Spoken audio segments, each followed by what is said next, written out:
Hello, viewers. You are watching Kamp television, and I'm Veronica from the Kamp.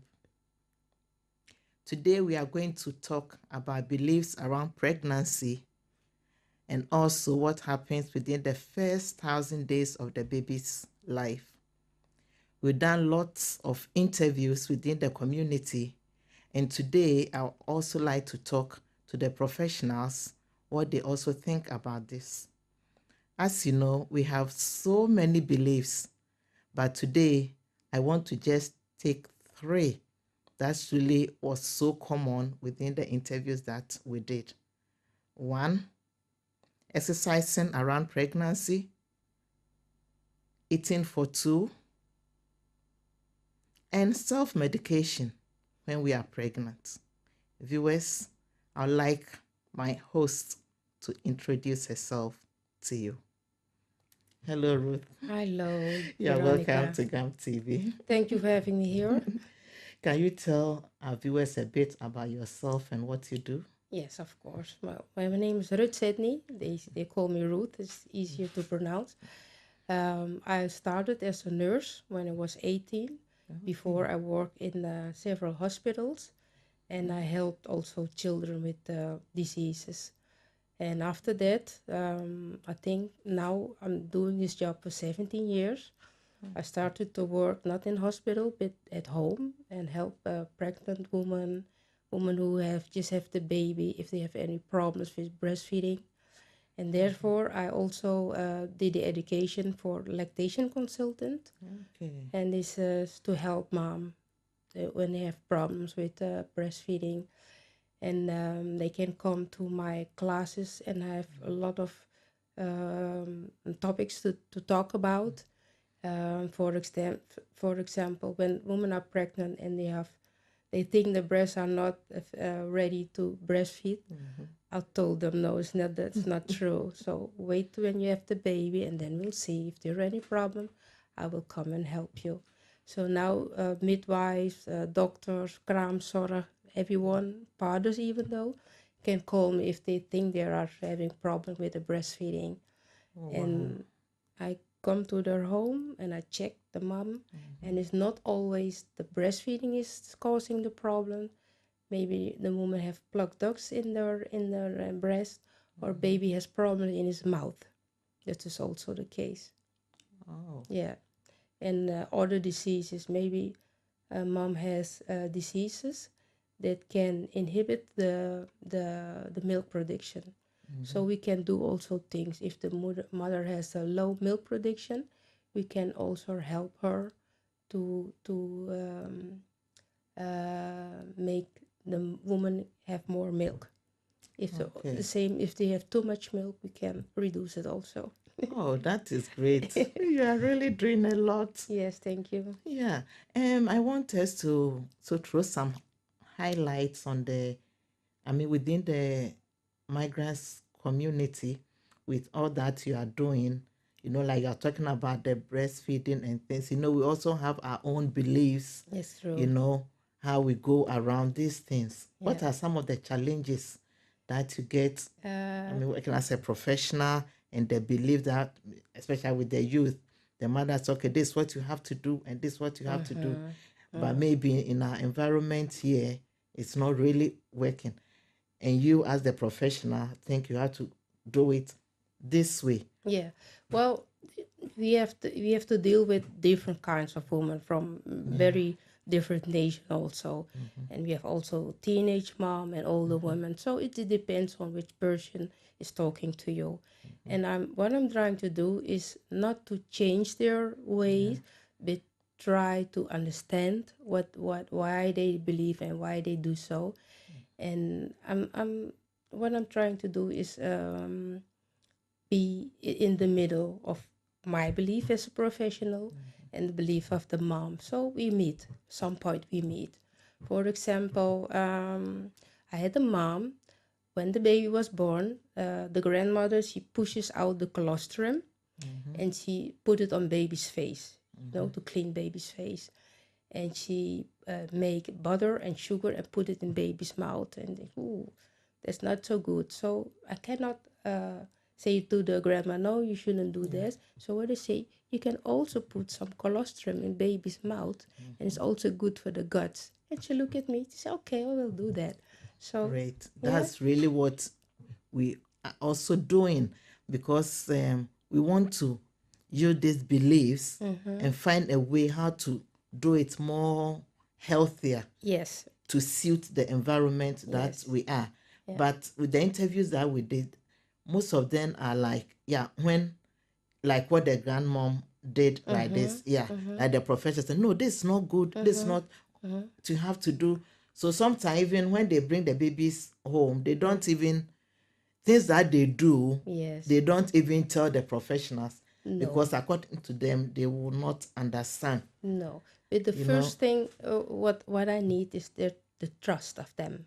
They have Yeah. to trust me. Okay. And I always find a way to get mom's trust or the family's trust, because family is also important. Not only mom, because this family supports mom and they trust me. I can do a lot of things to get to give the mom and family a new way for the baby's health. Because I'm very happy you are working with the family, because here, when, you are pregnant,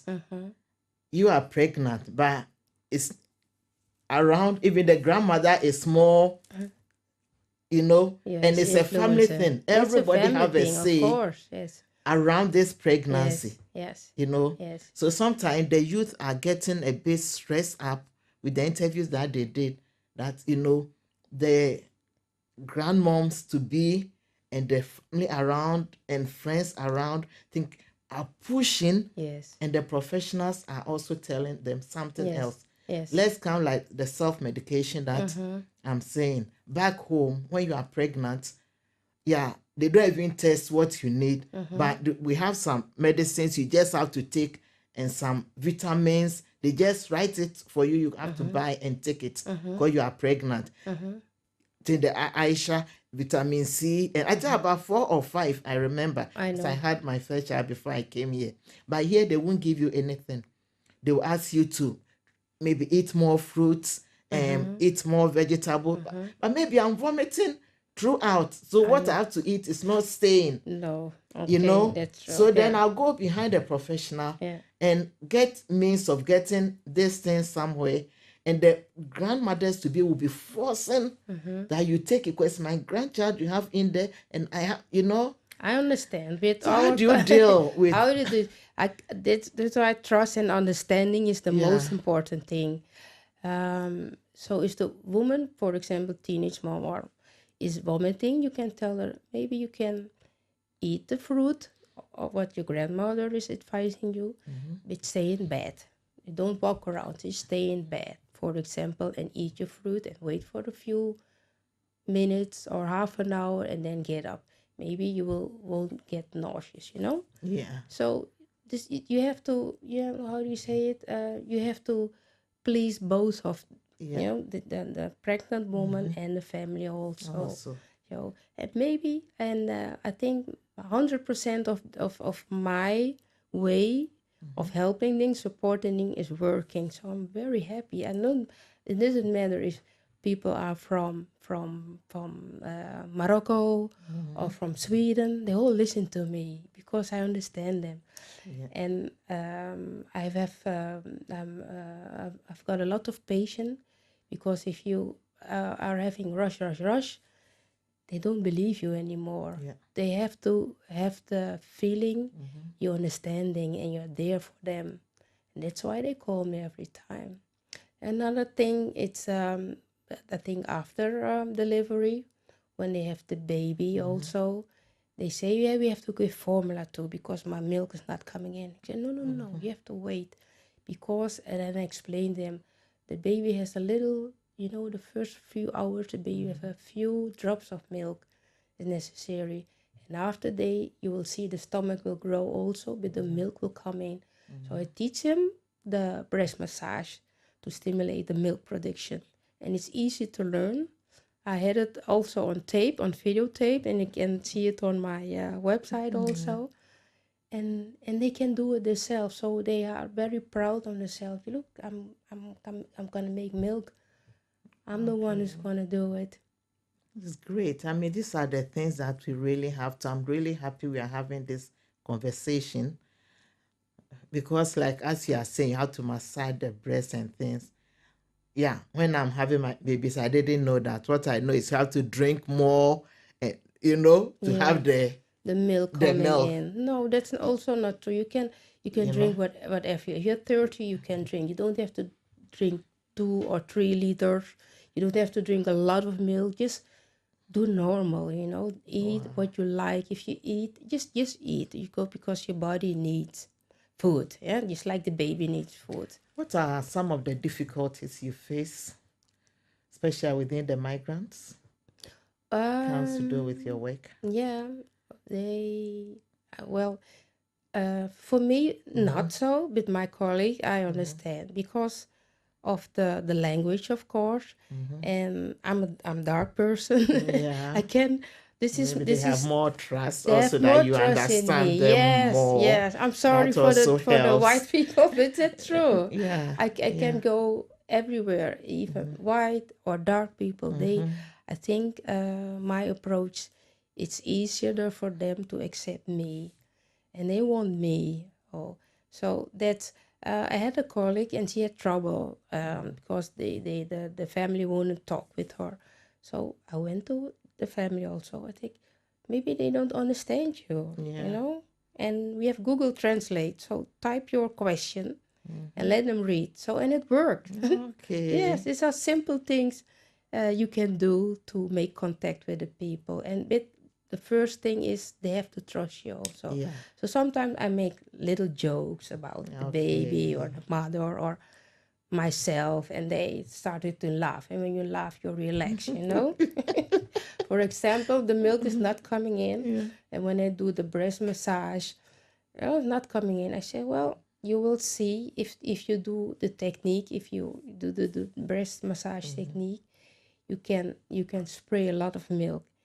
And the husband is there. You can spray farther than your husband. And then they realize what I'm talking about. And they great. laugh, they laugh. Within our youth, they really don't want to breastfeed because they are really scared that, at the end of the day, my breast will be. I know, I understand. So, Yeah, I understand. But what I'm trying to explain, even if you're not breastfeeding, your breasts are gonna sag a little bit because of the bandage, the bandage that when you are a grown-up woman, you have bandage and they keep the breast up. But when you're getting older, just like your skin is getting looser, the same happened also.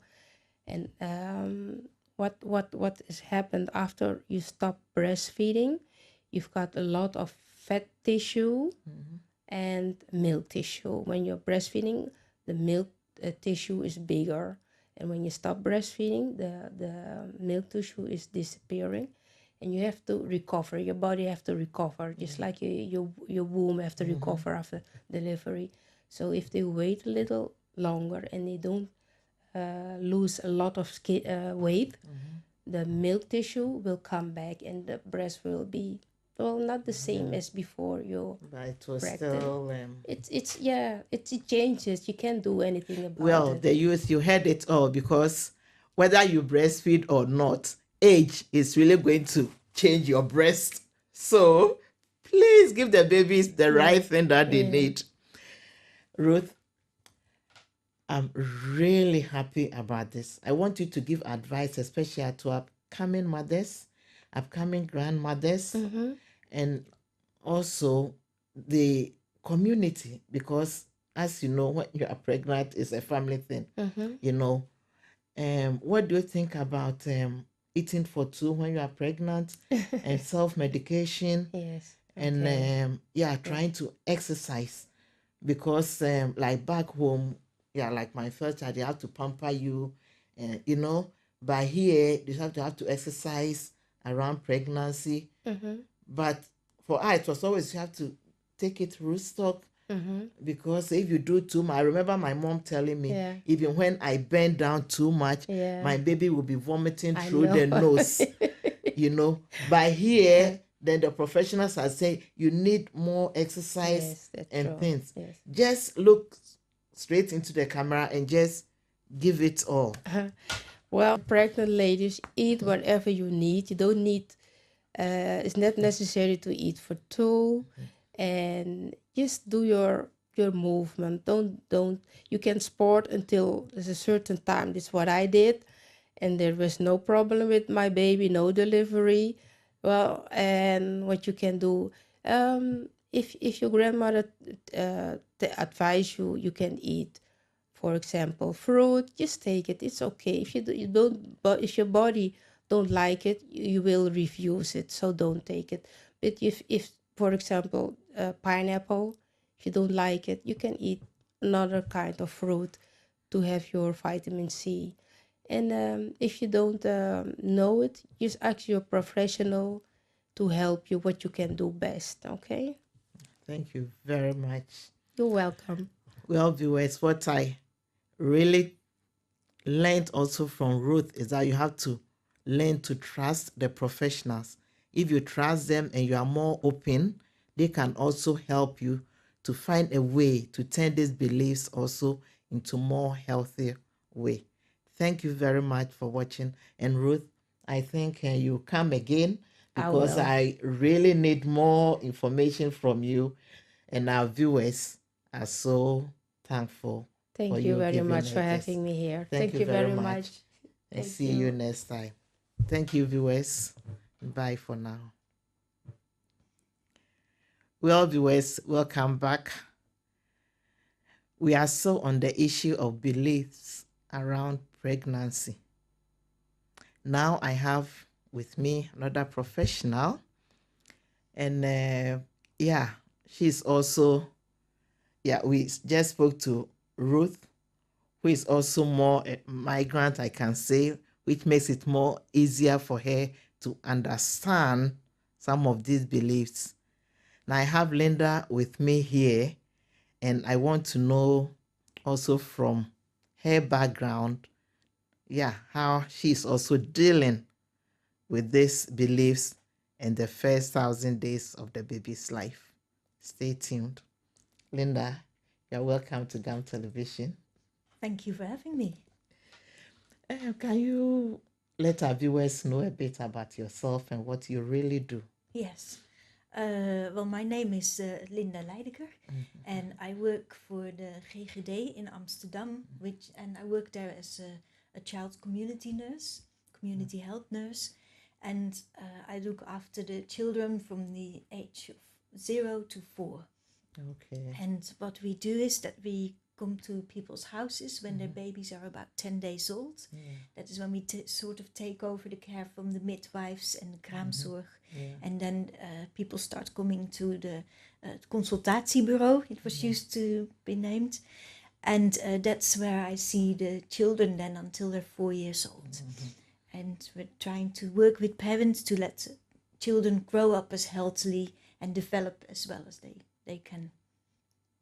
Okay. So that's my original line of work, and since about a year, I've also been connected for the Amsterdamse Aanpak Gezond Gewicht, which is a team of very different professionals and scientists and managers as well, who all work to keep the Amsterdam youth more healthy and to prevent them from becoming too heavy. So it's against the problem of being overweight in later life, and also to prevent diseases that go together with being overweight. So things like diabetes type 2, certain cancers, being unhappy because you're too heavy, high blood pressure, high cholesterol, things like that. And what we've discovered is that over the last 10 years, roughly, scientists really have been able to tell us that problems in later life, health in later life, is strongly influenced by the health during the first 1,000 days of a baby's life. And the first 1,000 days of a baby's life are from the moment the woman gets pregnant, so the whole pregnancy, until the second birthday of the baby. Okay. So Toddler it is from then. the day you are pregnant till the Yes. baby is 2 years old. Yes. And actually it should really be the 1001 days, because the day before the woman gets pregnant, the health state in which she is in is already has a lot of influence on the health of the rest of the life of the baby, even when he's an adult. Okay. Yeah. You already have to be careful during your pregnancy before the baby comes out. Well, you can also turn it around and say much more positively. Yeah. There's a lot a mother-to-be and a father-to-be can do to create a happy, healthy baby. So if somebody is not too heavy when they're becoming pregnant, if both parents are leading a healthy life, because father has his semen to offer, and that needs to be in a healthy state as well. So if both parents are healthy, active, sleeping well, eating healthily, then there's a lot better chance that the baby has a really good start and also become a healthier adult later in his life. So, Linda, you know, being overweight sometimes can be genetic. Yes. Yes. So, yeah, being careful, can that also change when it's already in your genes? Well, if your genes give you a slightly bigger chance of becoming overweight, then it's extra important to live a healthy life, to exercise enough, to eat healthily and not too much, and to sleep well as well, because sleep is related to how much hunger you feel, how active you are in life. And so sleep is strongly related to a healthy weight and a healthy body as well. Okay. You know, we have lots of beliefs. Yes. From our background. Yes. And this, I believe that we can't let go. Yes. And we want to hold on to. Yeah. You know. So, what are the challenges? I mean, being white. Yes. And going into an African home. Yes. And trying to tell them that this is the way to bring up the child. Yeah. But in our culture, it doesn't, it doesn't work. Yes. Yeah. You know? So how do you deal with, this kind of... first of all, if I'm coming to your home and I'm going to tell you how you should bring up your child, you'll just either send me straight to the door or you'll sit there politely and say yes. And then when I'm gone, you'll just laugh. And you'll do... Yes. Yeah. So that's not going to work. And cultures don't come into existence out of nothing. So there are things in everybody's culture that work well. So we should treasure that as well. But science is also giving us a lot of information that can help us to become healthier. I mean, we live longer now and we live healthier lives than we've ever done. And also a lot of culture from, say, the African background has grown in an African country, has formed itself there. And now you're in a different environment where I think in an African country, most people are a little bit more prone to move a lot during their daily lives than here, where we've got great public transport. Everybody has a car. You don't have to go out of the door to do your shopping anymore, almost, because we just order things online. And so the circumstances are completely different. There's a lot of fast food around. It's often even a little bit cheaper than eating healthily. Definitely eating healthy is more challenging. Whereas I think in Africa, you probably were it was a bit easier to get fresh produce, so fruit and vegetable, good quality meat. Whereas now it's all different meat. I'm a vegetarian myself, it's so in the deep getting a freezer bit for stuck so in my long, sentence. Yes. but then you just have it fresh Yeah. and that kind of thing. But the thing is, when talking about babies, Yes. you know, Yeah. it's not really about what we are doing or being so relaxed. But for us, when you have a baby, you have to have a bouncy baby. Yes. You know, I remember back home, is that there's even a competition for you to get a prize whose baby is more bouncy. And that means you're a good mom and you are taking care. Nobody wants to hold a tiny baby. Yeah. You know. So here, even if the youth who are born here, maybe they are also more okay with how to live. But the grandmothers, the upcoming grandmothers, are forcing more this kind of culture thing, pushing it into the life of the youth. Yeah. You know, so sometimes it makes them, who do I have to listen? Yes. Well, I think that you probably got the most difficult issue there that we experience, because I think that we're probably all a little bit happier holding a very chubby baby than a very skinny baby. Yeah. Skinny babies make us a little bit scared. Yeah, that he's not healthy. But it should be somewhere in the middle. But still, everybody likes the chubby baby with a rounded face and the little big arms with all the fat flaps. And but we know now that babies in the Netherlands don't need all that extra reserve because they're very unlikely to get seriously healthy.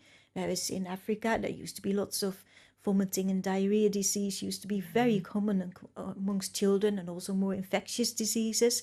And then maybe that extra fat reserve serves a purpose, that if the baby gets very ill, that it can still, that it has reserves in its own body for when it is not able to eat properly for a longer amount of time.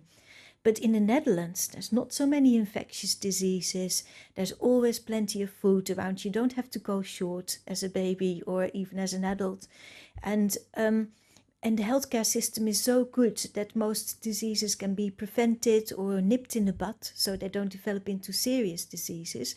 So now suddenly, all these reserves in your body that used to be helping you to survive are now going to turn against you and will later in your life make you more likely to be ill and more likely to live shortly, because you might get high blood pressure, you might get cancer. Certain types of cancer are related to not eating healthily or not living healthily.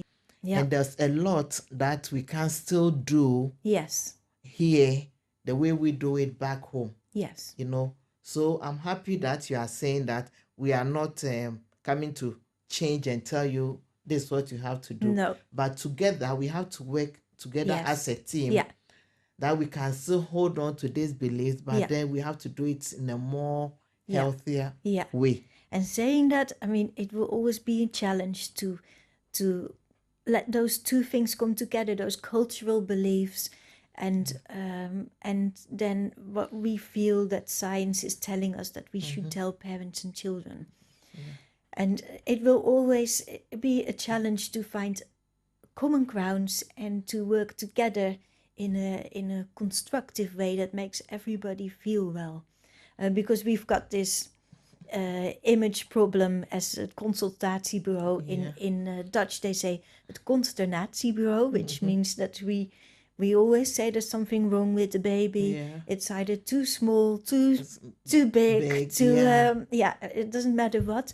But that's the image problem that we've got. And we're trying to work very hard to overcome that by listening more to individuals, whether it's individuals from a certain culture or whether it's, you know, it can be any parent is different and any child is different. It's scary. I remember when my kids, anytime I'm going to the consultancy bureau, I get scared because I'm always like, didn't know what to expect.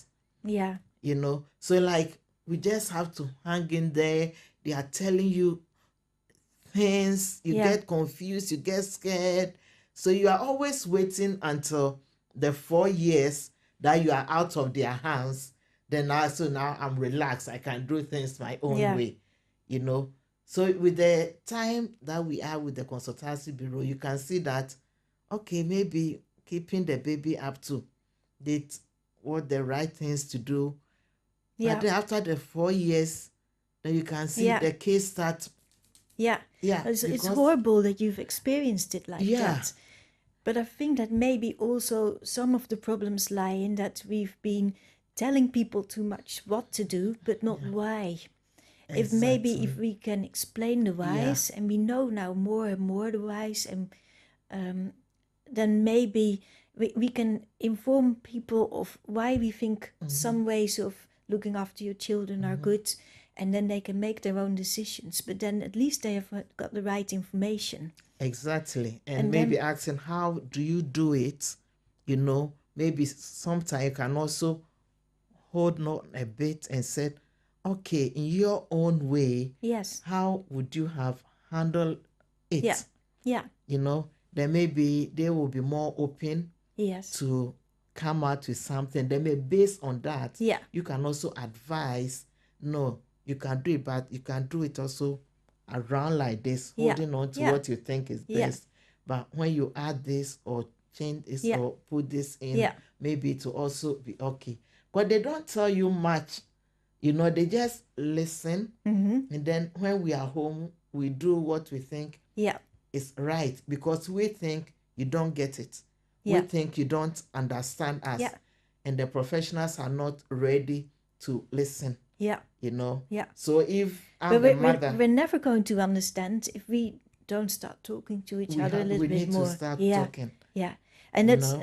unfortunately, as at the consultatiebureaus, we get very little time as well. So we need to make Yeah. the time that we have, the appointments are often only 15, 20 minutes. We need to make it worthwhile.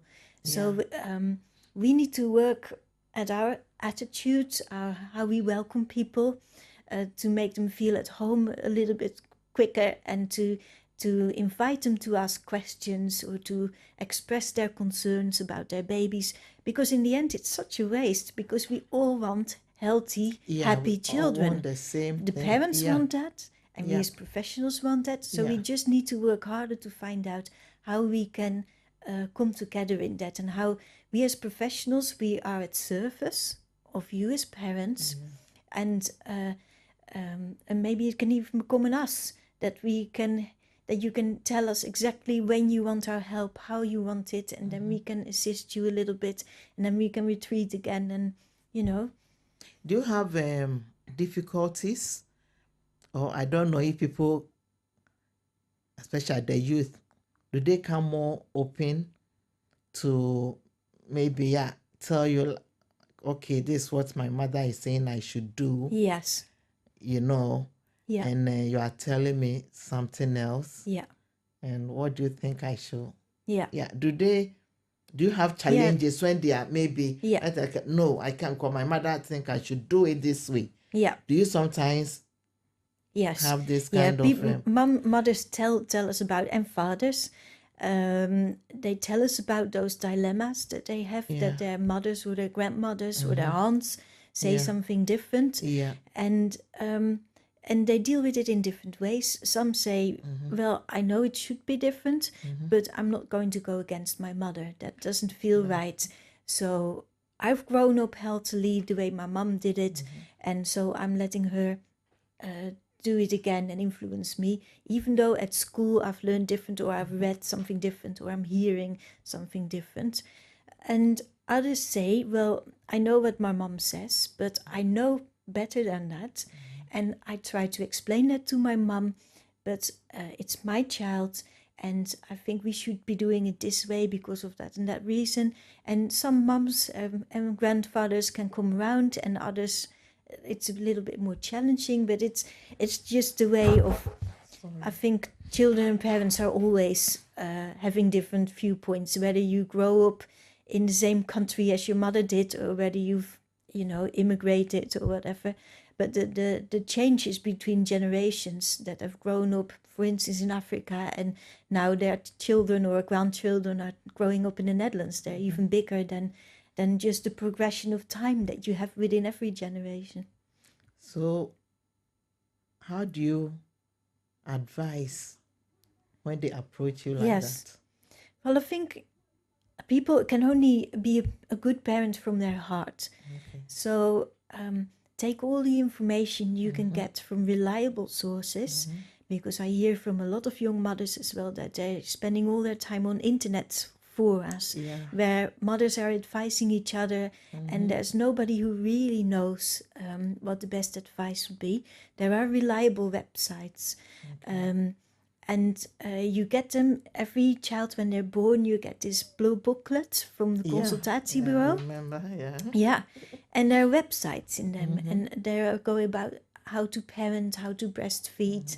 If you don't read Dutch and you feel you can also look at reliable websites from the UK or from American websites that are government based, and that way you can find reliable information. If you read all that information and you still want to decide to do it a different way, then that's your right as a parent. As long as your child doesn't suffer visibly, then nobody is going to judge you on that. But hopefully, if you get the right information, you can sort of, in your head and in your heart, sort of let the culture and the influence of your parents come together with all the information, and you can find some middle line. At the consultatiebureau, is it possible, because of the time limit, Yes. is it possible that when you have an appointment, you can ask that, can I have more time? Or you have to stick to that 15 minutes? No, you can ask, but it's sometimes difficult to organize, because I think a lot of parents would like more time. Yeah. But if there are really problems in a family and they really have a lot of questions, then we should always be able to make an extra appointment or a slightly longer appointment, or maybe even come to your house an extra time to look. For instance, if the baby doesn't sleep, it's sometimes better to talk about it in somebody's own house and looking where the bed is and where the baby sleeps and what all the environment does to it. And so there are options. There are options, and it's possible. Yeah. Might be challenging sometimes to find it, but do ask. That is great. Thank you. Yeah. Thank you very much. Why is the first 1,000 days of the baby's life very important? Yes. I realize that we talk a lot about that it is important, but the why. I'll try to explain a little bit what we've discovered, that babies who were born in the Second World War during the Netherlands, there was a hunger winter.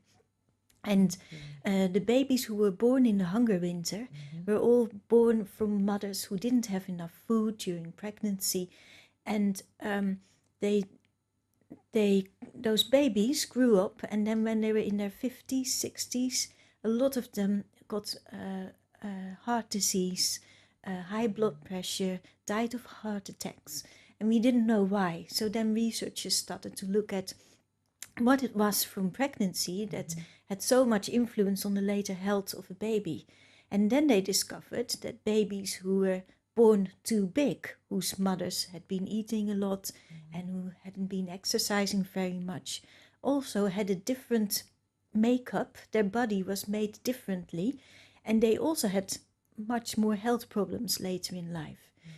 So now we think that the simplest way to explain it is like if you think you're building a factory. You're building that factory, so you're building the walls from bricks and mortar, and then you're putting all the machines in them, and the factory and the machines are created, and then they start working. But you can't change the machines anymore, and you can't change the bricks and the mortar anymore. You can't change the walls. So the body is built in the mother's stomach, in the mother's tummy, in the womb. And the special thing about the baby that it adapts very much to the environment that it grows in. So both in the mother's womb, if it's a healthy environment, and the first time of a baby, the baby's organs and the baby's body still needs to form itself. If he grows up in healthy circumstances, then his body will have been formed really healthily. It has had all the chances to develop the organs as healthily as possible. And then he has to do for the rest of his life with his organs. And the most important factors for growing healthy organs and a healthy body are enough movement, healthy eating, and that means not too much eating, definitely not too much, but enough fruit, vegetables, enough milk, enough water. You can find all those food, the recommendations, you can find them easily. And you can also ask about them at the consultatiebureau. And also to not give the baby things that it's not ready for. For instance, the bowels of a baby and the stomach are not yet ready to digest other food until it's about 6 months old. Until then, it needs to have only breast milk, which is the best for a baby, or the formula milk. And then when it's about 4 months old, it can try to let its bowels get used by to different food by eating tiny little bits of different food, like 3 teaspoons a day, until it's about 6 months old. And then the stomach and the bowels are ready to deal with more food. Wow. So if you let the baby grow in the most healthy circumstances as you can provide it, then that baby will benefit from it for the rest of his life. Yeah. And that's a very beautiful thing if you can think about it. Because also in the first few years of life and during pregnancy, you have total control of what happens with your baby. It's not like they can go to the supermarket and buy lots of chocolates or lots of Red Bulls or go and use drugs or smoke. You can decide as a parent how you want your baby to live during pregnancy and the first few lives, because you've got them with you all the time. If I understand you very well, what you eat, if you eat frequently, also the baby also gets used to that kind of routine. Yeah. And then when it's out, it's also I mean, Ruth mentioned it as well, that you don't have to eat for 2 during a pregnancy.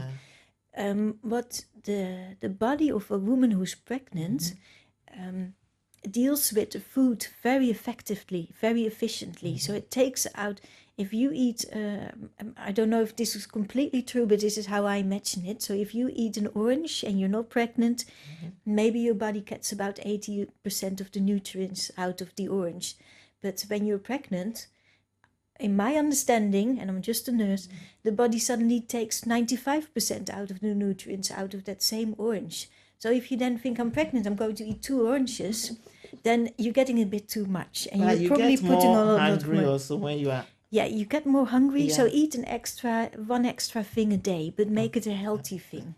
Good. And you can always eat a little bit of healthy things extra, but don't think you can eat all the cookies and the chocolate because you just get stuck with them, and after the pregnancy you have to get rid of all that weight again. But also your baby has, through the womb, has had a little bit of those unhealthy fats in those chocolates as well, and it remembers that, his body remembers that later.